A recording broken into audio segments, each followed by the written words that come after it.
दोस्तों, इंसानियत फितरत सां प्यार करणु सेखारे थी। ही जेके ॿूटा आहिनि, वण आहिनि, सावक आहे, सा अखियुनि खे राहत बख़्शे थी।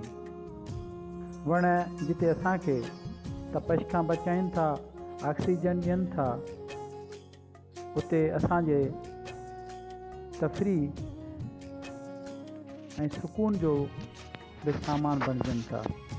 असांजे प्यारे सकरन शहर में पुराणे नेशनल हाईवे सकरन खां वेंदे आख़िरी छेड़े ते जेको बाईपास सां वञी लॻे थो, उते हिकु तमामु ख़ूबसूरत नंढिड़ो ई सही पर साफ़ सुथिरो पार्क ठाहियो वियो आहे, जंहिंमें सूंहं सावक, सुरहाण, छांवरो, रंगीन गुलड़ा,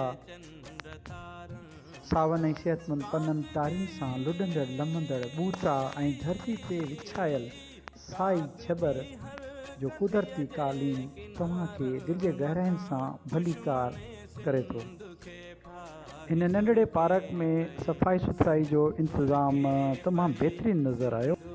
सकरन इंतिज़ामिया खां हिकु गुज़ारिश आहे त हिते हिकु जेको नाले जो साइन बोर्ड बि लॻायो वञे हिन पॉइंट जो ऐं हिन पार्क जो, जीअं होॾां असां वटि मशहूरु आहे त भई 0 पॉइंट आहे, त हाणे हिन खे इंतिज़ामिया शहरनि कहिड़ो नालो ॾिनो आहे इहो बि हुअणु घुरिजे। ऐं ॿी ॻाल्हि त जेके माहौल दोस्त माण्हू पंहिंजे बुज़ुर्गनि सां ॿचिड़नि सां अचनि था, त उन्हनि जे वेहण जे इंतिज़ाम जे हवाले सां कुझु बेंचूं बि लॻायूं वञनि ऐं हिकु अधु जेको आहे सो सफ़ाई सुथराई जी क़ाइमु रखण जे लाइ को डस्टबिन जेको आहे किचिरे रखण जो दॿो बि लॻाए।